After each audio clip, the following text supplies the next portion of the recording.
Hey Canine Crew, and welcome back to the channel. So today's video, I just wanted to touch on the subject of treats. What do you treat your dog with? What do you feed your dog with? Also, how do you treat your dog or even your cat when it comes down to things like fleas, worms? Just going to touch on just some basic tips and tricks on that really. I'm not a vet. I just want to put that out there. I'm not a vet, I'm not medically trained in any way, and I'm not a qualified nutritionist. However, I am just literally sharing with you my journey on what I do with my animals and what I do with myself, with the humans in the house too. So in the way of, let's start with treats. And are your dogs on a dry kibble? Do you treat them with dry kibble? If you look at the back of the packet of dry kibble, there'll be a percentage ratio of what's what, whether it be proteins, crude ash, blah blah blah. When you add all them percentages up, what you will find is there's a percentage missing. Now that will be the sugar content. So this is why we've got to be really careful what we're giving our animals, because animals shouldn't be having sugar.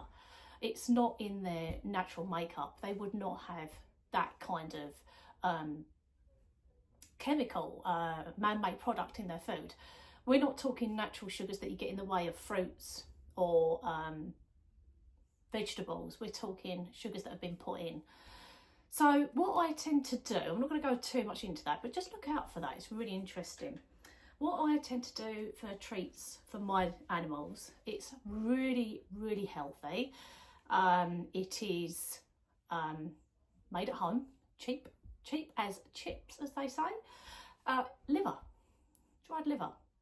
So this is a really high reward based treat. You are going to get them to literally jump through hoops for this. It is so great for them. They love the taste of it, they love the smell of it, and it's really good for them.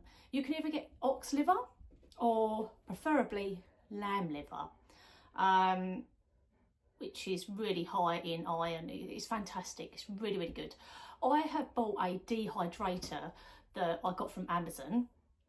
I don't have, I'm not getting paid by the links that I'll show, but I will pop some links into what I order down below. But I'll send you, I'll post a link in the comments of what dehydrator I use. They're not expensive. But yeah, so I get this. I have a guy that he goes to the meat market, so you can get either a whole liver from the meat markets, which is super cheap. So a whole lamb's liver you could get for £24, and a whole ox liver you could probably get for half of that price. So we're looking at £14 maybe. Anyway, so this one here in particular is ox liver that I got the last time because they were sold out of the lamb liver. You can also get them, if you don't have access to any meat markets, you can go to your local butchers and get the liver, or you could even pop in the supermarket, but I do prefer either supporting your local meat markets or supporting your local butchers. Anyway, what I would do is I get the liver, I chop it all up, I line in the dehydrator over 24 hours, and you've got yourself a nice liver jerky. The longer you do it, they're going to be crispy. If you do them a little less, they'll be a little bit floppy, like a beef jerky. I've even got the cat here that absolutely loves it. I'll just give him a piece because it's good for cats too. Yeah, so that's what I do in the way of treats for my dogs. And I know there's no preservatives, nothing has gone in it whatsoever. It is pure liver. I also feed my dogs on a raw diet. There's a lot of people that are told by the vets that raw diet is not good. What's your comments on that? I know mine. I always feed mine a raw diet. They are more than healthy. I don't give them kibble whatsoever. And I do not, kibble for me, it's not natural. It's not natural at all. I don't care what they say, what's fantastic in it. It's not natural. For me, dogs need to be fed as close to what they would get in the wild as possible. And let's face it, you don't have kibble lying around, do you? But yeah, let me know your views on that. You know, what do you feed your dog? Also, in the way of treating your animals if they've had fleas or worms, what do you give them?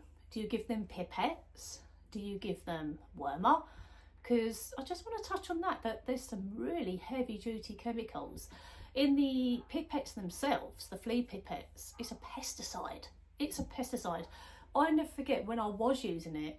I've got pictures that I can show where it's literally burnt the back of my cat's neck, burned the back of the neck, where they've lost their fur and scabbed up and gone pussy and got infected.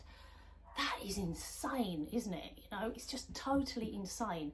And would you put that on you? I mean, I'm not telling people to do that, crikey, but if I wouldn't put it on myself, then there's no way I would ever put that on one of my animals ever again. And I've still got an older cat now that has still got scarring because of it, and the fur never really grows back in that area now. But yeah, so what I do with in the way of flea treatments for my cats is I use coconut oil. I use natural remedies, so I make sprays up of lemon and thyme as a preventative. With dogs, again, you can just coat their fur in coconut oil, which is fantastic. Coconut oil will kill fleas on contact and stop them from jumping on. Yes, coconut oil is a bit oily, but listen, what would you prefer? A little bit of oil on your pet, or giving a pipette that is a pesticide? I mean, there has been reports in local lakes, they're trying to stop people from letting their dogs jump in the lakes because the pipettes that are going on, when I say stop them jumping the lakes, shortly after they've had their pipette done, because it was killing all the fish, you know. And it's just, it doesn't take a lot to work it out, does it? You know, just use your common sense. Why would you stick that on your animal? Because when you stick it on the back of the neck, that is going right through their bloodstream. That's not a bit for me. So I treat fleas also with diatomaceous earth, which is fantastic. That kills fleas on contact as well. You can also use diatomaceous earth for worming, so you can stick it in their food. And that acts as a natural dewormer. You can pop that in cat's food, in a licky licks or something that's quite tasty if cats are a little bit more awkward to feed, which they are, in getting things down them. Also, you can use garlic. You absolutely can use garlic. The FDA, when they said garlic was dangerous for animals, go and have a look at that study. Go and have a look at how much garlic they actually gave in the clinical trial. It will blow your mind. I'm not going to tell you. Do your own research. But a little bit of garlic, look it up and say, I'm not going to tell you the dosing. You need to look up per pound of body weight of your animal, whether it be a cat or a dog.